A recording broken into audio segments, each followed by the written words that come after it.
Bismillahirrahmanirrahim. Assalamualaikum warahmatullahi wabarakatuh. Alhamdulillah wassalatu wassalamu ala asrafil anbiya'i wal mursalin nabiyyina Muhammadin wa ala alihi wa sahbihi wa man walah wa man tabi'ahum bi ihsan ila yaumil qiyamah.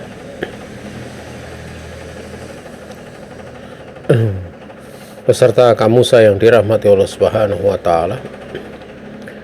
Pada pembahasan terakhir kita membahas tentang arkanus sholah, di mana pada rukun sholat kita sudah membahas dua perkara, yaitu takbiratul ihram dan al-qiyam fil fardi lil qadir alaih, yaitu berdiri di dalam sholat fardu bagi orang yang mampu padanya. Ya, dalilnya sudah kita bahas pada pertemuan lalu, yaitu waqumu lillahi qanitin. Allah Subhanahu wa taala berfirman, berdirilah kalian untuk Allah Subhanahu wa taala dalam keadaan khusyuk. Sementara dari sabda Nabi alaihi salatu wasallam dari hadis Imran bin Husain, sholli qa'iman fa ilam tastati fa qa'idan fa ilam tastati fa ala jambin. Sholatlah kamu dalam keadaan berdiri, kalau kamu tidak mampu maka kamu duduk, kalau kamu tidak mampu maka kamu di atas lambung, ala jambin, maksudnya sambil berbaring. Sekarang kita akan membahas tentang rincian dari berdiri ini ya, karena pembahasan seputar berdiri ini ada rincian terutama di dalam sholat sunat ya.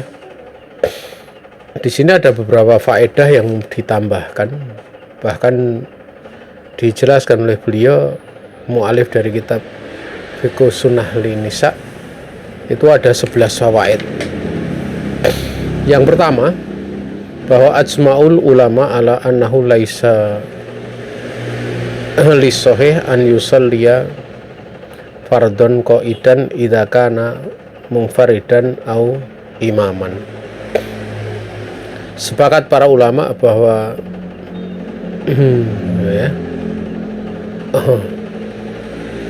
bahwa tidak boleh bagi orang yang sehat untuk dia sholat fardu dalam keadaan duduk, ketika dia sholat sendiri atau ketika dia sholat menjadi seorang imam. Karena orang yang sehat itu ya tidak sakit, itu kan mampu berdiri maksudnya ya, maka tidak boleh dia duduk dalam keadaan sholat sendiri atau dalam keadaan menjadi imam.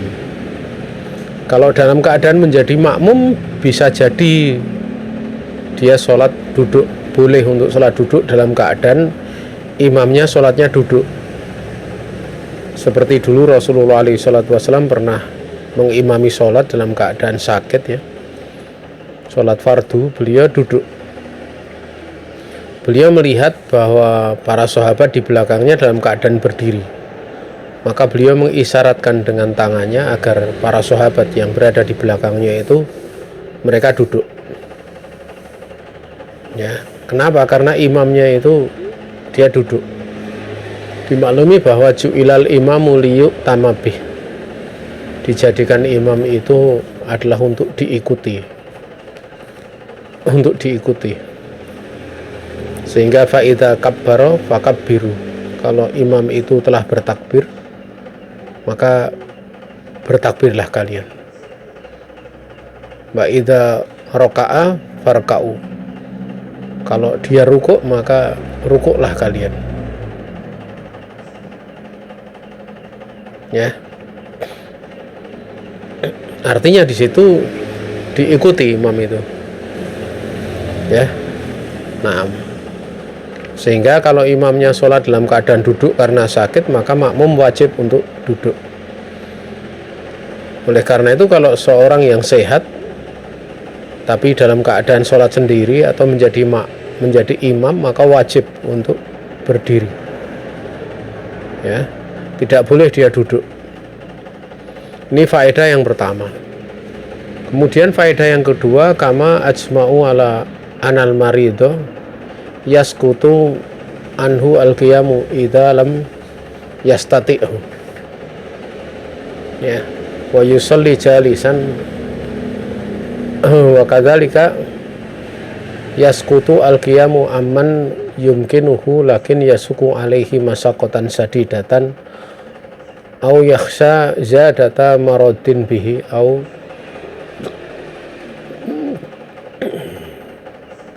ya tabattu'a bar'ihi. Sebagaimana pula yang kedua itu, para ulama sepakat bahwa orang yang sakit kewajiban berdiri itu gugur padanya ketika dia tidak mampu untuk berdiri, sehingga dia sholat dalam keadaan duduk. Demikian pula berdiri itu, kewajiban berdiri dalam sholat itu menjadi gugur dari orang yang memungkinkan untuk berdiri, tapi berdiri itu akan memberatkan dia dengan pemberatan yang keras, masakoh, ya, masakoh keras, atau dia khawatir akan bertambah sakitnya dengan sebab dia berdiri, atau akan terlambat sembuhnya. Ya, jadi itu yang gugur, ya, gugur kewajiban berdiri. Jadi yang gugur itu yang tidak mampu berdiri. Yang kedua, mampu berdiri, memungkinkan, bukan mampu memungkinkan berdiri, tetapi ada masakoh yang besar, atau khawatir sakitnya bertambah parah, atau sembuhnya menjadi lebih lama. Dalilnya fa'an Anas qala saqata nabiyyu alaihi salatu wassalam an farosin fajuhisa, ya, fajuhisa sikihil aiman padakholna alaihi na'uduhu fahadaratis sholatu fashola bina qa'idan wassolaina wara'ahu qu'udan. Dari Anas bin Malik radhiyallahu ta'ala anhu, dia berkata, ya, Nabi alaihi salatu wassalam terjatuh dari kuda, ya.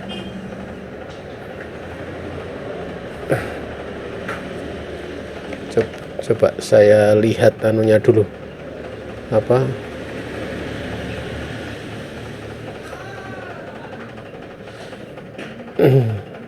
anak ulangi. Jadi Nabi alaihi salatu wassalam terjatuh dari kuda, maka beliau pun terjatuh ataupun roboh, ya, itu pada bagian sisi kanannya. Nah, artinya sampai apa ya, ini saya lihat dulu.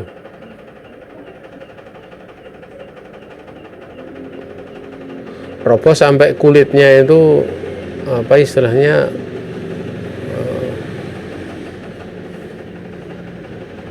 bukan roboh tapi saya ulangi ya. Jadi sampai kulit beliau itu ada yang terkelupas, robek, ya, pada bagian sisi kanan tubuh beliau. Maka kami masuk untuk menjenguk, menemui beliau alaihi salatu wassalam. Kemudian setelah itu hadir waktu sholat, maka beliau sholat bersama kami dalam keadaan duduk, maka kami pun sholat di belakang beliau dalam keadaan duduk, ya. Jadi di sini makmum mampu, tapi karena Nabi alaihi salatu wassalam sebagai imam, beliau duduk, maka para sahabat pun duduk semua. Qala Ibnu Qudamah fil Mughni wa dhahir anahu lam yakun ya'jas anil qiyam bil kulliyah lakin lama syaqqa alaihi al qiyamu saqata anhu fakadzalika, ya, tusqatu an ghairihi. Ibnu Qudamah di dalam Al-Mughni mengatakan yang nampak pada dohirnya bahwa itu tidaklah beliau menjadi lemah sebenarnya dari berdiri secara total. Artinya secara totalnya itu tidak, beliau bukan berarti tidak mampu untuk berdiri secara total, mampu dari sebagian tempat ya, tapi tidak mampu sebagian lain. Namun tatkala berdiri itu memberatkan beliau, ya masyaqqah, maka gugurlah berdiri tersebut darinya. Demikian pula berdiri untuk sholat itu digugurkan kepada selain beliau, manakala memang ada masyaqqah seperti ini. Nah,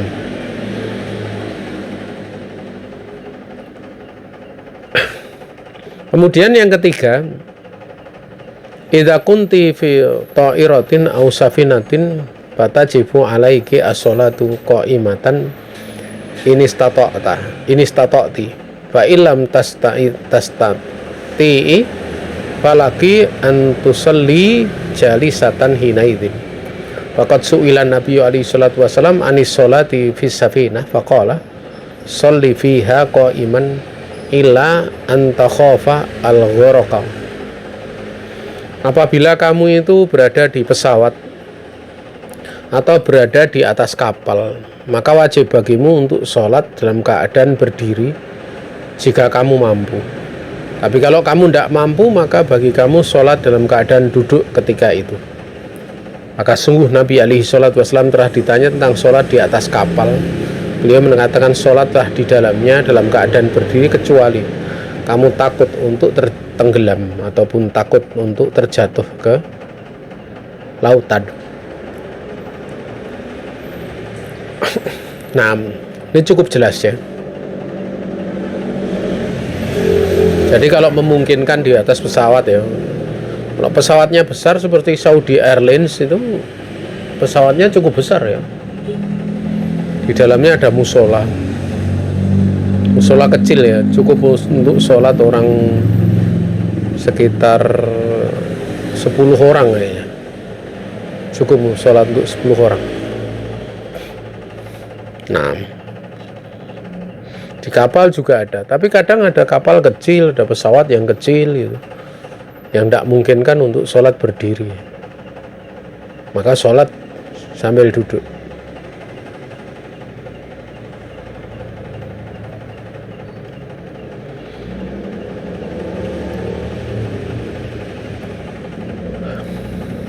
Kemudian yang keempat, waqad taqaddama anahu tajuzu sholatun nafilati ala rohilah mutlaqan sa'un kana safar tawilan au qasiran wala tajuzu fil hadr. Dan telah berlalu yang keempat bahwasanya boleh sholat sunat di atas kendaraan secara mutlak tanpa dibatasi, sama saja safarnya itu safar yang panjang lama, perjalanannya jauh, atau safar yang pendek. Dan tidak diperbolehkan untuk sholat di atas kendaraan dalam keadaan tidak safar, hadir itu tidak boleh. Kemudian yang kelima, tajuzu sholatun nafilati jalisatan min ghairi udrin lakin sawabul qa'imah akbar. Fasolatul qa'idah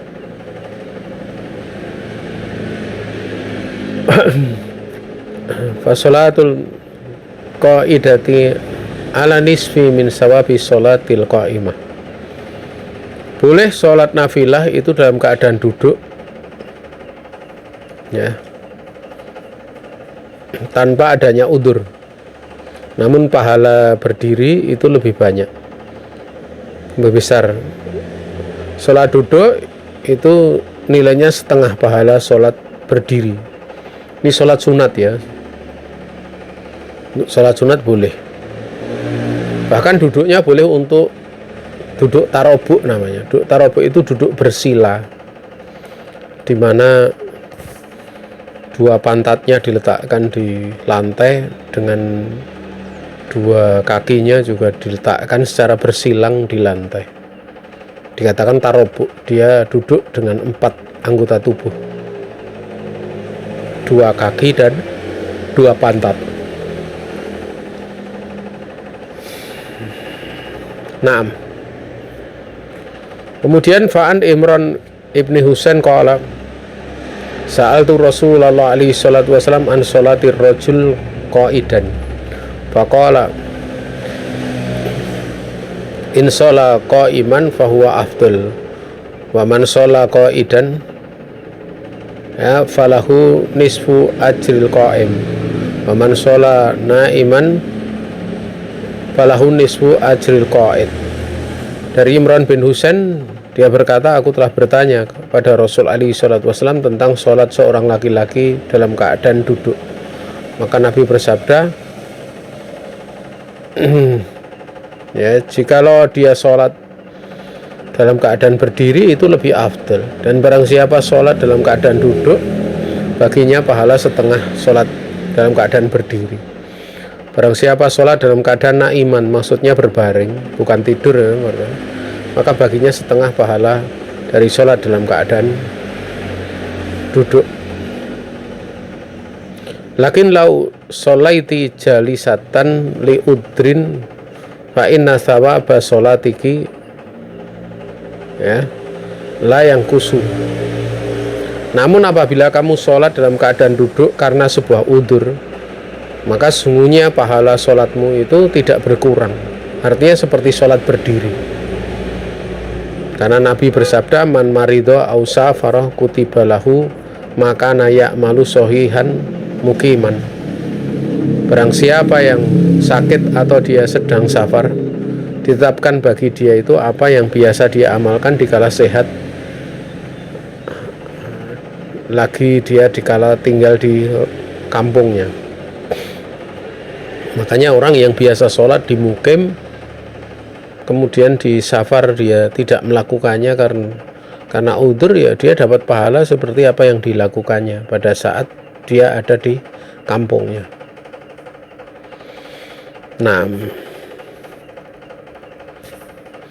demikian pula orang yang sakit, dikala sehat dia biasa melakukan sesuatu, maka dikala sakit dia tidak sempat melakukannya, dia dapat pahala.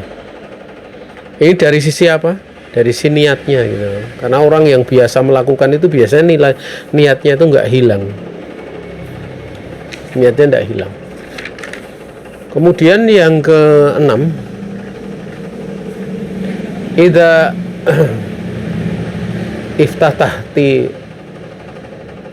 sholatan nafilati qaidatan fayajuzu laki antakumi ba'da dzaliki bittifaqil ulama. Apabila engkau membuka sholat nafilah dalam keadaan duduk, maka boleh bagimu untuk kamu berdiri setelah yang demikian itu. Jadi boleh pada waktu sholat dia duduk, tapi pada waktu dia mau rukuk dia berdiri, itu boleh. Didasarkan kepada hadis Aisyah radhiyallahu taala anha, anna Rasul alaihi salatu wasallam kana yusolli jalisan fa yaqra'u wa huwa jalisun fa in baqiya min qira'atihi qadra ma yakunu salasina ayatan atau arba'ina ayatan qama fa qara'a wa huwa da'imun summa raka'a summa sajada summa yaf'alu fi raq'ati saniyati misla dzalik. Bahasanya Rasul alaihi salatu wasallam, beliau pernah itu sholat dalam keadaan duduk. Beliau membaca dalam keadaan duduk. Apabila bacaannya sudah itu tersisa, bacaannya itu kira-kira 30 atau 40 ayat, maka beliau berdiri. Kemudian beliau membaca lanjutan ayat tersebut dalam keadaan berdiri, kemudian beliau rukuk. Setelah rukuk tentu itidal, baru kemudian setelah itu sujud. Beliau melakukan yang demikian itu pada rakaat yang kedua, semisal dari rakaat yang pertama tadi. Kemudian yang ketujuh, wa yajuzu kadzaliki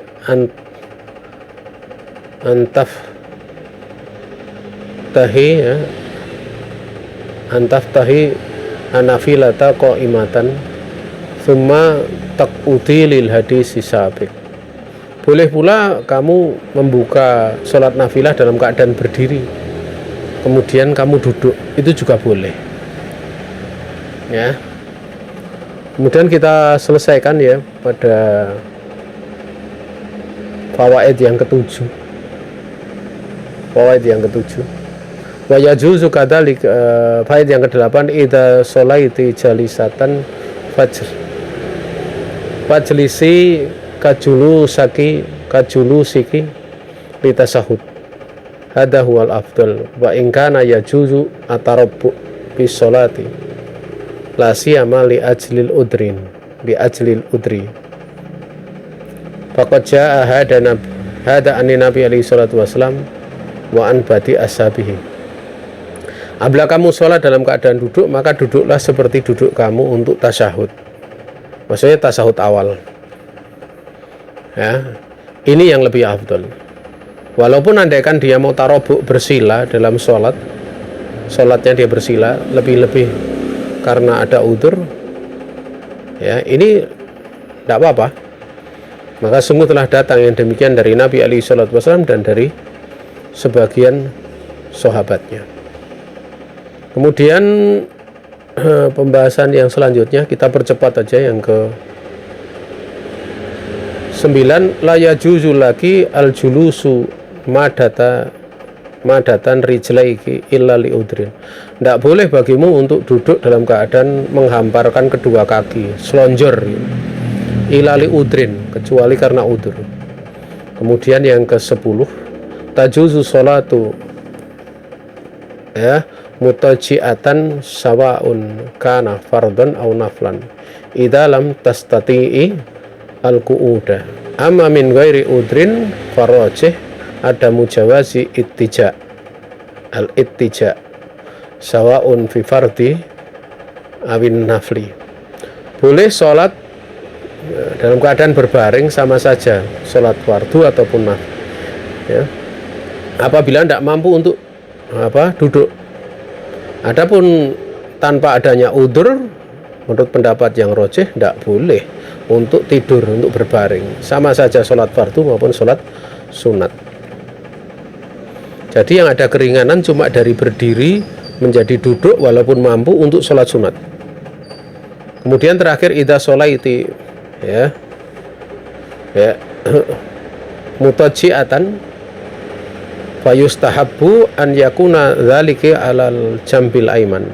Apabila kamu sholat dalam keadaan berbaring, dimustahabkan yang demikian kamu di atas sisi yang kanan, li anas sunnah ya, dikarenakan tidur yang sunnah fi naum, di sunnah pada tidur itu an yakuna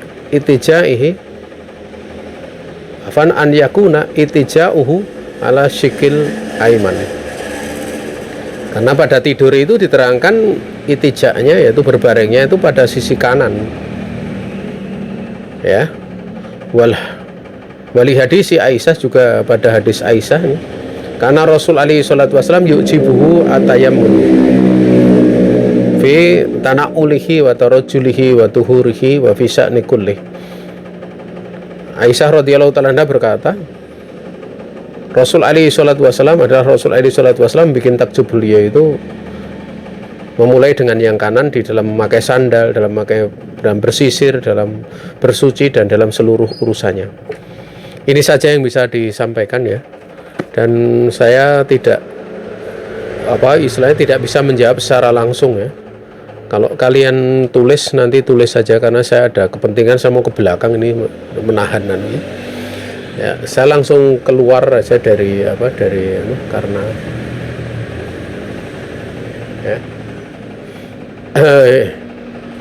ini saja yang bisa disampaikan. Salah datang dari diri saya sendiri dan dari syaitan. Saya istighfar kepada Allah Subhanahu wa taala. Ada benar semata-mata keluasan rahmat Allah Subhanahu wa taala yang diberikan kepada kita. Akhirul kalam, assalamualaikum warahmatullahi wabarakatuh.